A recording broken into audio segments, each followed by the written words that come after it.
தெளிவா ராகுல் காந்திட்ட தானே பேசிட்டு இருக்கு. ஜோடங்கர் யாரு? ஜோடங்கர் ஒரு கூட்டணி பேச்சுவார்த்தைக்காக அமைக்கப்பட்ட குழுவுடைய தலைவர் அவரு.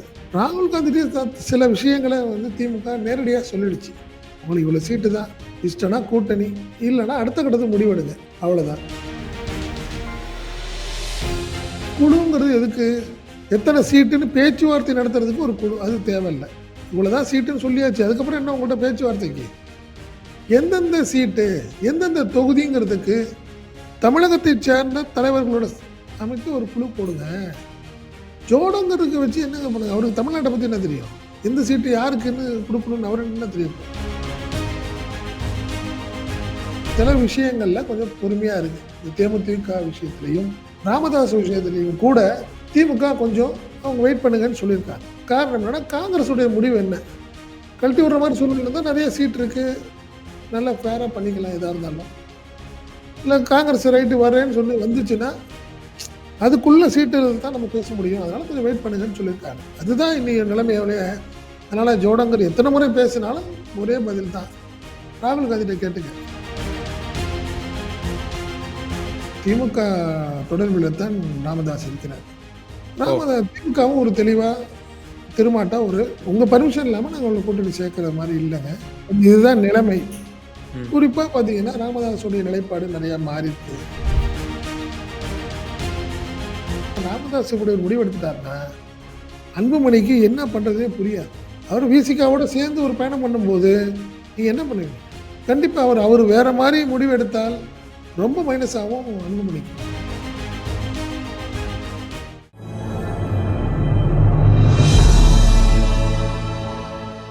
தமிழ் நியூஸ் நேயர்களுக்கு அன்பு வணக்கம். இன்றைய நேர்காணலில் நம்முடைய இருப்பவர் தமிழ் நியூஸோட ஆசிரியர் மற்றும் பத்திரிகையாளர் திரு செந்தில் சார். சார் வணக்கம். வணக்கம். வணக்கம் சார். இந்த காங்கிரஸ் கட்சியினுடைய 50 குழுவினுடைய தலைவர் கிறிஸ் ஜோடங்கர் அவர்கள் மீண்டும் இன்னைக்கு ஒரு பேட்டி கொடுத்திருக்கிறாரு. அதுல புதிய கட்சிகள் எல்லாம் எங்களுடன் கூட்டணி அழைச்சிட்டு இருக்காங்க, நாங்க அந்த அளவுக்கு வலுவா இருக்கோம் தமிழ்நாட்டில், அதனாலதான் எங்களுக்கு டிமாண்ட் ஜாஸ்தியா இருக்கு, ஸோ எங்களுக்கு சீட் ஷேரிங்க உடனடியா நீங்க இது பண்ணணும் அப்படின்ற மாதிரி அவர் சொல்லியிருக்கிறாரு. ஆல்ரெடி தன்னுடைய அதிருப்திகளை தெரிவிச்சவர் தான் அவர். இன்னும் வரைக்கும் ஏன் எங்களை சீட் ஷேரிங் அழைக்கவே இல்லை, நாங்களும் 2 மாசமா காத்துட்டு கிடக்கிறோம் அப்படின்லாம் அதிருப்தி தெரிவிச்சவர். இப்போ காங்கிரஸினுடைய மேலிட பொறுப்பாளர் இப்படிப்பட்ட கருத்தை சொல்றாரு. என்ன நிலையில் இருந்து கொண்டிருக்கிறது இந்த கூட்டணி? திமுக தெளிவா ராகுல் காந்தி தானே பேசிட்டு இருக்கு. ஜோடங்கர் யாரு? ஜோடங்கர் ஒரு பேச்சுவார்த்தை, அதாவது கூட்டணி பேச்சுவார்த்தைக்காக அமைக்கப்பட்ட குழுவுடைய தலைவர் அவரு. ராகுல் காந்திட்ட சில விஷயங்களை திமுக நேரடியா சொல்லிடுச்சு. உங்களுக்கு இவ்வளவு சீட்டு தான், இஷ்டம்னா கூட்டணி, இல்லைன்னா அடுத்த கட்டத்துக்கு முடிவெடுங்க, அவ்வளவுதான். ஒண்ணு. ரெண்டாவது, குழுங்கிறது எதுக்கு? எத்தனை சீட்டுன்னு பேச்சுவார்த்தை நடத்துறதுக்கு ஒரு குழு, அது தேவையில்லை. இவ்வளவுதான் சீட்டுன்னு சொல்லியாச்சு, அதுக்கப்புறம் என்ன உங்கள்கிட்ட பேச்சுவார்த்தைக்கு? எந்தெந்த சீட்டு, எந்தெந்த தொகுதிங்கிறதுக்கு தமிழகத்தை சேர்ந்த தலைவர்களோட அமைத்து ஒரு குழு போடுங்க. ஜோடங்கருக்கு வச்சு என்னங்க பண்ணுங்க? அவருக்கு தமிழ்நாட்டை பத்தி என்ன தெரியும்? எந்த சீட்டு யாருக்குன்னு கொடுக்கணும்னு அவருக்கு என்ன தெரிய போகுது? சரி, அதான் திமுக தெளிவா அவ்வளவு சீட்டுன்னு சொல்லிடுச்சு. அதை நம்ம ஏற்கனவே பேசுற மாதிரி 25 28 அவ்வளவுதான். அதுக்கு மேல பேச்சுக்கு வேலை இல்லை. நீங்க முடிவு பண்ணுங்க அப்படிங்கிறது தான் ஒரு டெட்லைன் இடமா சொல்லியிருக்கணும் திமுக அப்படிங்கிறது தான் எல்லாத்துடைய பார்வையா இருக்கு. அதுல நீங்க பேசிங்க, இதுதான் டைம்.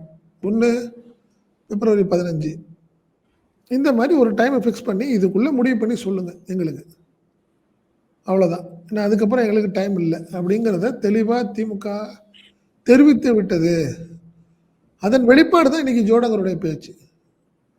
ஏங்க 2 நாளைக்கு முன்னாடி போய் ராகுல் காந்தி போய் பார்த்து பேசிட்டு வந்தாங்க, கனிமொழின்னு தெரியும் ஜோடங்கருக்கு. பேச்சுவார்த்தையை துவக்கணும் அப்படின்னு நீ கேட்குறிய, நீ என்ன இருக்கு உனக்கு? நீ ராகுல் காந்திகிட்ட கேளு, என்ன சார் உங்களை பார்த்துட்டு போனாங்க, என்ன உங்களை போய் பார்க்கட்டுமா என்ன அப்படி நீ போய் ராகுல் காந்தியை கேளுன்னா நீ திமுக கேட்டுட்டு இருக்க. என்ன பேசுனாங்க, உங்கள்கிட்ட என்ன சொன்னாங்க, நீங்க என்ன சொல்றீங்க அப்படின்னு சொல்லுங்க. ராகுல் காந்தி வாயை திறக்கலையே ஐக்கியம், அவர் தான் பேசணும். இந்த மாதிரி திமுக தெளிவாகவே இருக்கு ஐக்கியம். அவங்கள பொறுத்த வரைக்கும் கவர்மெண்ட் ஃபார்ம் பண்ணுங்கிறதுக்கான சூழ்நிலை இருக்கு. அவங்க இந்த முறை பட்ஜெட் மற்றும் தேர்தல் அறிக்கை தங்களுடைய செயல்பாடு கட்சியுடைய ஒரு கட்டமைப்பு. இத கணக்குல வச்சுக்கிட்டு இருக்கிற ஒரு சூழ்நிலையில திமுக இருக்கு. அது ஒரு திமிருன்னு சொல்ல முடியாது. திமிரு அப்படின்லாம் சொல்ல முடியாதுன்னு வச்சுக்கங்களேன். பட் அவங்க கான்ஃபிடென்ட்ன்னு சொல்லுவாங்கல்ல. தன்னம்பிக்கையோட இருக்கு திமுக இந்த முறை. அதனால திமுக இந்த முறை தெளிவா இருக்கு. இந்த மிரட்டி, உருட்டி இந்த வேலைக்கெல்லாம் வேலை இல்ல. அப்படிங்கிறத தெளிவா இருக்காங்கன்னு வச்சுக்கங்களேன். நீங்க அதனால தான் சில விஷயங்கள்ல கொஞ்சம் பொறுமையா இருக்கு. இந்த தேமுதிக விஷயத்திலயும், ராமதாஸ் விஷயத்திலயும் கூட திமுக கொஞ்சம் அவங்க வெயிட் பண்ணுங்கன்னு சொல்லியிருக்காங்க. காரணம் என்னன்னா, காங்கிரஸ் உடைய முடிவு என்ன? கழட்டி விடுற மாரி சூழ்நிலை இருந்தா நெறைய சீட் இருக்கு. நல்லா ஃபேரா பண்ணிக்கலாம் எதா இருந்தாலும். இல்ல காங்கிரஸ் ரைட்டு வரேன்னு சொல்லி வந்துச்சுன்னா, அதுக்குள்ள சீட்டுகள் தான் நம்ம பேச முடியும். அதனால கொஞ்சம் வெயிட் பண்ணுங்கன்னு சொல்லியிருக்காங்க. அதுதான் இன்னைய நிலைமையோலயே அதனால ஜோடங்கர் எத்தன முறை பேசினாலும் ஒரே பதில் தான். ராகுல் காந்திட்ட கேட்டுங்க. உனக்கிட்ட நான் பதில் சொல்ல வேண்டிய அவசியம் இல்ல. அப்படிங்கிற நிலைப்பாடு தான் இன்னைக்கு திமுகவோட நிலைப்பாடா இருக்கு ஐக்கியம். ஆமா. இல்ல இப்போ ஒருவேளை இப்போ இன்னொரு தகவல் வருது. இந்த குழுவ வந்து கலைச்சிருங்க. இப்ப நீங்க சொன்னது போல நம்ம சீட்டு இவ்வளவுதான் take it or leave it offer. இதுக்கு மேல நான் என்னத்துக்கு போட்டு பேச்சு? இந்த ஆமா. குழுவ கலைச்சிட்டு நீங்க தமிழ்நாட்டுக்காரங்கள போடுங்க. இந்த take it or leave it offer okay அப்டின்னா என்னென்ன தொகுதி 25 தொகுதினா 25க்கு என்னென்ன தொகுதி? அத மட்டும் ஆமா. பேசுறதுக்கு தமிழ்நாட்டு ஆட்கள போடுங்க. நாங்க ஆமா. பேசுறோம் அப்படின்னு சொன்னது. அந்த விரக்தியில இவரு இப்படிப்பட்ட ரியாக்ஷன் பண்ணிட்டு இருக்காரா? இருக்கலாம். இருக்கலாம் ஐக்கியம். அதுதான். அதாவது திமுக இந்த முறை நீங்க முதல்ல ஏறி அடிச்சு பார்க்குறீங்க. ஒரு 1 வாரத்துக்கு முன்னாடி நீங்க உங்களுடைய பேச்சு வேற மாரி இருந்துச்சுல்ல. நீங்க பெறுவோன்னீங்க, வர்றேன்னீங்க. பட் உங்க தலைவர் அப்படி சொல்லலையே. ராகுல் காந்தி சொல்லலையே. இந்த மாணிக் தாக்கூரே அப்படியே நிலைப்பாடு மாறுது. இந்த கூட்டணி கட்சிய வந்து நீங்க வந்து இப்படி பேசக்கூடாது. நம்மலாம் ஒண்ணா இருக்க போறோம். எங்கள நீங்க அவமானப்படுத்தினா நாங்க எப்படி தாங்குவோம்? இப்படின்னு பேசுறீங்க. வெளிய போணும்னு சொல்லவே இல்லையே உங்களால. இப்ப அப்படியே மாறுறீங்களே. அப்போ உங்க தலைவருடைய முடிவு என்ன? திமுகவ விட வேண்டாம். திமுகவோட பயணிச்சா தான் நம்மளுடைய எதிர்காலம் காங்கிரஸுக்கு சரியா இருக்கும்னு அவங்க ஒரு முடிவுல இருக்கிறப்போ, நீங்க ஜோடங்கரு, மாணிக் தாக்கூர், ஜோதிமணி, சசிகாந்த் செந்தில் இவங்கெல்லாம் ஆளாளுக்கு ஒண்ணு பேசிட்டு இருக்கீங்கன்னா, என்ன இருக்கு வேலைன்றேன் நான். பொதுவா சொல்றேன். ம். அதனால தான் அவங்க சொல்றாங்க, இந்த குழுவை கமித்து ரைட்டு உண்மதான். குழு தேவையில்ல. இங்க நார்த் இந்தியன் ஒரு 3 பேரோட சேர்ந்துக்கிட்டு, இங்க தமிழ்நாட்டுல ஒரே ஒருத்தர வச்சுக்கிட்டு, 4 பேர வச்சுக்கிட்டு என்னங்க இருக்கு அதுல? ஷேர் பண்ணிட்டோம். 28ன்னு முடிவு பண்ணிட்டோம். 25ன்னு முடிவு பண்ணிட்டோம். அந்த 28 யார் யார்? எந்தெந்த தொகுதி? இல்ல அந்த 25 இது பழசு ஏற்கனவே குடுத்ததா? இல்ல எங்களுக்கு மாத்திக்கிறீங்களா? என்னங்கிறத முடிவு பண்ணிக்கணும். ஏன்னா பார்லிமெண்ட்ல அப்படிதான் பிரச்சனை வந்துச்சு. திருச்சி வந்து திருநாவுக்கரசு காங்கிரஸ் இருந்துச்சு. பட் என்ன பண்ணாங்க, காங்கிரஸுக்கு ஒண்ணு குடுத்துட்டு, ஆட்டோமேட்டிக்கா இங்க மதிமுகவுக்கு மாத்தி குடுத்தாங்க. இந்த மாரி விஷயங்கள பேசுறதுக்கு தமிழ்நாட்டை சேர்ந்த ஒரு 5 தலைவர்கள் போதுமே! காங்கிரஸுக்கு. ஷீட் ஷேரிங் பேசுறதுக்கு தான் நீங்க வந்து குழு அமைக்கணும். தேவையில்லன்னு சொல்லியாச்சு. அதனால நீங்க தொடர்ந்து காங்கிரஸ் இந்த முறை தாராளமா போலாங்க. ஏங்க பேட்டி குடுக்குறதுக்காக கூப்ட்டு, ரூம்ல டீ குடுத்து, இதுதான் பேட்டி, இதுதான் கேள்வி பதில் நீங்க வச்சுக்கங்கன்னு சொல்லிட்டு அனுப்பின ஒரு தலைவரோட நீங்க வந்து சேரணும்னு முடிவு பண்ணீங்கன்னா சேருங்க. உங்க தலையெழுத்து அவ்வளோதான்னா, அதுக்கு என்ன பண்ண முடியும் ஐக்கியம் இதுல? புரியுதுங்களா? விஜய நீங்க அந்த அளவுக்கு நீங்க விஜய வந்து பெருசா விரும்பி, அவருக்கு பெரிய செல்வாக்கு இருக்குன்னு நினைச்சு நீங்க போனீங்கன்னா, தாராளமா போகட்டும். அப்படிங்கிறது தான் இன்னைக்கு காங்கிரஸுடைய நிலைப்பாடு. இவங்க ஜோடங்கர் என்ன சொல்றாரு? புதிய கட்சிகள்லாம் எங்கள வந்து வர விரும்புதுன்னா, வேற எந்த புதிய கட்சி இங்க? தாவேக்கா. தாவேக்கான்னு சொல்லிட்டு போங்க. வேற என்ன சொல்லுவாங்க? பிரவீன் சக்கரவர்த்தி அதானே சொல்லிட்டு இருக்காரு. ஏங்க ஒருத்தர் போய் பார்க்கட்டுங்க. எலக்ஷனுக்கு செலவுக்கு இல்லாம, தொண்டர்கள் இல்லாம, கட்டுப்பாடு இல்லாத ஒரு கூட்டத்த வச்சுக்கிட்டு, அனுபவமே இல்லாத நிர்வாகிகள வச்சுக்கிட்டு, நீங்க என்ன பண்ணுவீங்க? பண்ணீங்க. ஒருத்தர் பண்ணி பாருங்க. எத்தன சீட்டு நீங்க ஜெயிக்கிறீங்கன்னு பார்ப்போம். அப்படிங்கிறத திமுக இன்னைக்கு பார்க்கும்ல. வேடிக்கை பார்க்குறது நிலையில தான் இன்னைக்கு திமுக இருக்கு. ஆனா, இப்போ பொதுவான கருத்து உருவாக்கம் இருக்குல்ல. டெல்லி தலைமையும், திமுக தலைமையும் தெளிவா இருக்காங்க. ஆமா, டெல்லி தலைமைக்கு அவங்க அஷ்யூரன்ஸ் குடுத்துட்டாங்க. இந்த ஆமா. நாங்க வந்து உங்க கூட்டணியில தான் இருப்போம், தொடருவோம் அப்படின்னு சொல்லிட்டாங்க. ஆனா ஏன் வந்து இந்த இது மாரி கீழ்மட்ட நிர்வாகிகள், ஏன் இந்த ஐவர் குழுவோட தலைவரே இப்படிப்பட்ட ரியாக்ஷன் சொல்லும்பொழுது, கட்டுப்பாடு அப்போ இல்லாத டெல்லி தலைமையும் வந்து போட்டு விளையாடுறாங்களா? அப்படின்ற மாதிரியான ஒரு கருத்து உருவாக்கம் தானே பொது வெளியில போய் சேரும். இல்லங்க. அதுதான் சொல்றேங்க. முதல்ல காங்கிரஸுக்கு ஒரு தலைமையா இருந்துச்சு. இப்ப 3, 4 தலைமையா ஆயிடுச்சு. சோனியா காந்தி ஒரு தலைமை, கார்கே ஒரு தலைமை, பிரியங்கா. பிரியங்கா காந்தி ஒரு தலைமை, இன்னைக்கு ராகுல் காந்தி ஒரு தலைமை. 4 முனையில வந்து ஆளாளுக்கு ஒரு செட்டு சேர்ந்துக்கிட்டு, யாரும் யாரையும் கட்டுப்படுத்த முடியல. கண்ட்ரோல் பண்ண முடியல. அப்படிதான் நான் பார்க்குறேன். இது பேர் ஜனநாயகமா இது? காங்கிரஸ் திமுக என்ன பண்ணுச்சு? வேண்டாம். தளபதி சொன்னாரு. எம்எல்ஏ தளபதி பேசின உடனேயே, அன்று மாலையே வந்து அமைப்பு செயலாளர் ஆர்.எஸ். பாரதி ஒரு அறிக்கை வெளியிட்டார். கூட்டணியில் பொதுவெளியில் பேசக்கூடாது.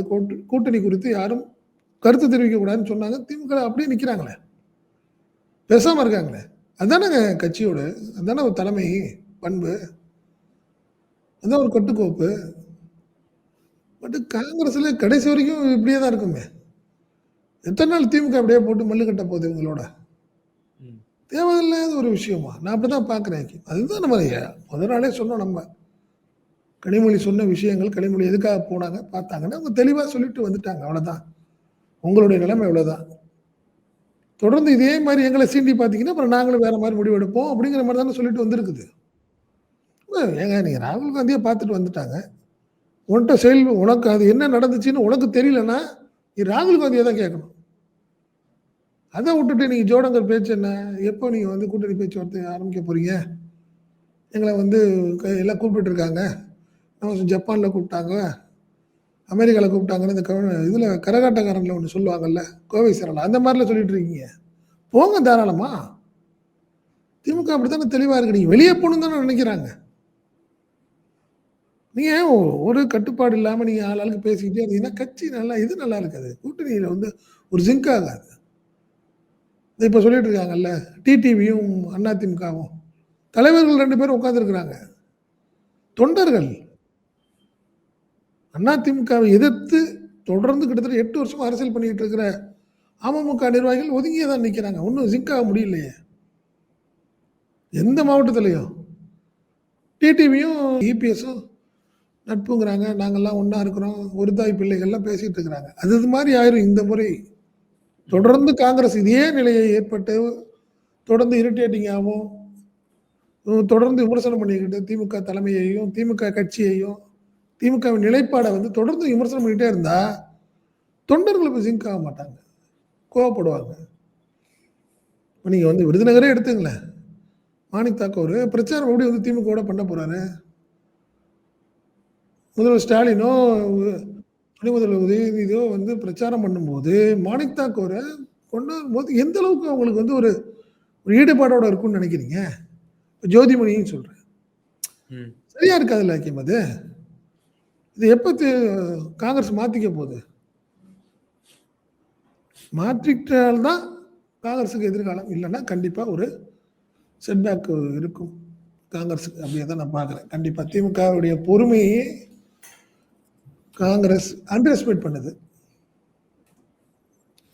இப்போ இந்த கூட்டணியில் இன்னொரு விவகாரம், ஆல்ரெடி நம்ம தேமுதிகவெல்லாம் பேசியிருந்தோம். இப்போ மருத்துவர் ராமதாஸ் ஐயா அவர்கள் திமுகவுக்கு வருவதற்கு ரொம்பவே ஆர்வம் காட்டுகிறார் என்ற தகவல்கள் வந்து தொடர்ந்து வந்து கொண்டிருக்கிறது. இதற்கு திருமாவளவன் மற்றொரு பக்கம் நெருடலாக இருக்கிறார் திமுக கூட்டணி உள்ளே வருவதற்கு அப்படின்ற ஒரு விஷயமும் தொடர்ந்து பார்க்கிறோம். சமீப அண்மை நாட்களாக இந்த கடந்த ஒரு வாரமா நம்ம திருமாவளவனுடைய பேச்சுக்கள், மேடை பேச்சுக்கள்லாம் பார்க்கும்போது ராமதாஸ் ஐயாவை தான் பல விஷயங்கள்ல அட்டாக் பண்ணி இது பண்ணதை பார்க்க முடியுது. ஸோ என்ன ராமதாஸ் ஐயாவோட நிலைப்பாடு என்னவா இருக்கும்? திரும்ப ஒன்றும் பெரிய அட்டாக்லாம் பண்ணலை. ஏற்கனவே நாங்கள் 2 பேரும் ஒன்றா இருந்தோம். அப்புறம் பிரியும் போது கூட எங்களை யாரையும் சரி பண்ணணும்னு நினைக்கல. என்னதான் விமர்சனம் பண்ணாங்க, ராமதாஸை யாரும் அப்போ விமர்சனம் பண்ணல அப்படின்னு அவருடைய ஆதங்கத்தை வெளிப்பட்டு இருந்தார்னு வச்சுக்கோங்களேன் திருமா. பட் தற்போதைய நிலைமை வரைக்கும் திமுக தொடர்பில் தான் ராமதாஸ் இருக்கிறார். திமுகவும் ஒரு தெளிவா திருமாட்டா ஒரு பர்மிஷன், உங்க பர்மிஷன் இல்லாம நாங்க உங்களை கூட்டணி சேர்க்கிற மாதிரி இல்லைங்க, இதுதான் நிலைமை, இப்படி இருந்தா சரியா இருக்கும். கடந்த ஆண்டுகள்ல நீங்க இருந்திருக்கிறீங்க, ஒன்னா இருந்திருக்கிறீங்க. குறிப்பா பாத்தீங்கன்னா ராமதாஸுடைய நிலைப்பாடு நிறைய மாறி இருக்கு. அன்புமணி மாதிரி ஒரு மாதிரி கிட்டத்தட்ட ஒரு ஜாதிய ரீதியான ஒரு அரசியல் ராமதாஸ்ட இல்ல, இப்ப இல்ல, சமீப காலமா இல்ல. 2வது இந்த முறை ராமதாஸுக்குன்னு ஒரு சிம்பத்தியை பயன்படுத்திக்கலாமே அப்படின்னு சொல்லியிருக்காங்க சில விஷயங்கள். இதை வந்து திரும்ப எந்த அளவுக்கு ஏற்றுக்குவாரு அப்படின்னு தெரியல. பட் இது தொடர்பாக நான் நேரடியா பேசுறேன் அப்படின்னு ராமதாசும் திருமாட்ட சொல்லியிருக்கு. நான் திமுகல தகவல் சொல்லியிருக்காரு. நான் ம். திருமாட்ட பேசுறேன். ஒண்ணும் தப்பு இல்ல. என்ன இருக்கு? அரசியல்ல நிரந்தர எதிரிகள்லாம் கிடையாது. அப்படிங்கிற ஒரு கொள்கையில நான் திருமாட்ட பேசுறேன் அப்படின்னு சொல்லியிருக்காரு. இன்னும் கூட சொல்லும்போது ஒருவேளை கூட்டணி அப்படின்னு முடிவு பண்ணா, ராமதாஸ் தன்னுடைய நிலைப்பாடை சுத்தமா நிறைய மாத்திக்கிறதுக்கான வாய்ப்புகள் இருக்கு. கடந்த காலங்களில் வன்னியர் மக்கள், தலித் குடிசைகள் இந்த மாதிரி விஷயங்கள்ல நாங்க வந்து கடுமையா நாங்க நடந்துக்கிட்டோம்னு நீங்க நினைச்சீங்கன்னா, அதுக்கு வருத்தம் தெரிவிச்சுக்கிறோம் நாங்க. அப்படிங்கிறத ஒரு நிலைப்பாடு கூட ராமதாஸ் ஏத்துக்கிறதுக்கு வாய்ப்பு இருக்கு. அவர் அந்த ஒரு நிலையில தான் இருக்காரு இப்போ. திமுக கூட்டணியில வரணும்னு நினைக்கிறாரு. 2 நாளைக்கு முன்னாடிக்கு கூட திமுகவை எதிர்த்து ஒரு அறிக்கை கொடுத்திருந்தாரு. 2 நாளைக்கு முன்னாடியே ராமதாஸ் ஒண்ணு சொல்லியிருந்தார். அவர் அப்ப என்ன சொன்னாங்கன்னா, தாவேக்காக்கு போறாரு. திமுக கூட்டணிலாம் இல்லைன்னு சொல்லிட்டாங்க. ஏன்னா திரும்ப ஒத்துக்க மாட்டேன்னு சொல்லிட்டாருன்னு ஒரு தகவல் வர்றப்போ அவர் சொன்னப்போ, திமுகல தொடர்பு கொண்டு என்ன சொன்னாங்க, இல்ல இல்லங்க இன்னும் முடிவு பண்ணல. காங்கிரஸுக்கு முதல்ல முடிவு பண்ணிக்குவோம். திமுகவோட நிலைப்பாடு முதல்வருடைய நிலை இதுதான். காங்கிரஸ ஃபர்ஸ்ட் ஃபைனல் பண்ணிட்டு மத்ததெல்லாம் பேசலாம்னு இருக்கோம். அதனால நீங்க உடனே முடிவெடுக்க வேணாம். நான் திருப்பி பேசுறோம் நாங்கன்னு சொல்லியிருக்கு. அதனால கடைசி முறை ராமதாஸ் திமுக கூட்டணி வர்றதுக்கான வாய்ப்புகள் அதிகம். அதுதான் முதல்வருடைய தற்போதைய நிலைப்பாடு. காங்கிரஸை முடிச்சுக்குவோம். ஏன்னா காங்கிரஸ் இருக்குதா இல்லையாங்கிறத ஒரு ஃபைனல் ஆயிட்டா கம்ஃபர்ட்டா மற்ற விஷயங்கள்ட்ட பேசிடலாம் அப்படிங்கிறதுனால தான் வெயிட் பண்ணிட்டு இருக்கோம். இல்ல அப்படி அவர் பொதுவெளியில் அப்படி பிரகடனப்படுத்துவாரா? தான் கடந்த காலத்தில் இப்படிப்பட்ட ஒரு கசப்பான ஒரு அனுபவம் வந்து விட்டது. நடக்காதுன்னு சொல்றதுக்கு என்ன இருக்கு ஐக்கியம்? ஏங்க நீங்க நல்லா புரிஞ்சுங்களேன். ஜெயலலிதா சொல்லாத விஷயங்களா? ஜெயலலிதா சொல்லலையா? இனி பிஜேபியுடன் கூட்டணி கிடையாதுன்னு அவங்க டிக்ளேர் பண்ணலையா? பண்ணாங்களா இல்ல? மதவாத சக்தியான பாஜகவுடன் நாங்கள் இனி கூட்டணி சேர மாட்டோம்னு சொன்னாங்களே. இதே மாதிரி எடப்பாடி சொன்னாரு. அப்புறம் எடப்பாடி மாறிட்டாரு. அது வேற விஷயம்னு வச்சுங்க. எஸ்டிபிஐ மீட்டிங்லேயே சொன்னார்ல. அந்த மாதிரி சொல்றேன் நான். அந்த மாதிரி கடந்த காலங்களில் நிறைய விஷயங்கள் நடந்திருக்கு ஐக்கியம். பல முறை நடந்திருக்கு. பல விஷயங்கள் நடந்திருக்கு. கலைஞர் கூட ஒரு பாஜகவுடன் கூட்டணி வைத்திருந்த காலம் போய் அதுக்கப்புறம் நான் இனிமே மதவாத சக்திகளோட கூட்டணி வைத்துக் கொள்ள மாட்டோம்னு திமுக பிரகடனம் பண்ணுச்சு. அதனால இது ஒன்றும் புதுசு கிடையாது. ராமதாஸ் அவர்கள் என்ன சொல்ல போறாரு? கடந்த காலங்களில் நடந்த கசப்பான உணர்வுகள் உங்களுக்கு வந்து நெருடலா இருந்தா அந்த விதத்துக்கு நான் வருத்தம் தெரிவித்துக்க வரேன்னு சொல்ல போறாரு. அப்படித்தானே சொல்ல போறாரு. ஏன்னா நீங்க வந்து வட மாவட்டங்கள்ல பற்றி எறியது 2 கட்சி, 2 ஜாதிய கட்சியா விசிக வேண்டாம், நம்மளாம் ஒண்ணா இருந்து ஒழுங்கா பயணம் பண்ணணும்னு கேட்க போறாரு, சொல்ல போறாரு. அவ்வளவுதானே ஒழிய அதுல ஒண்ணு இவர் மன்னிப்பு கேட்டாருங்கிறதுனால அவர் தாழ்ந்த போறது இல்லை.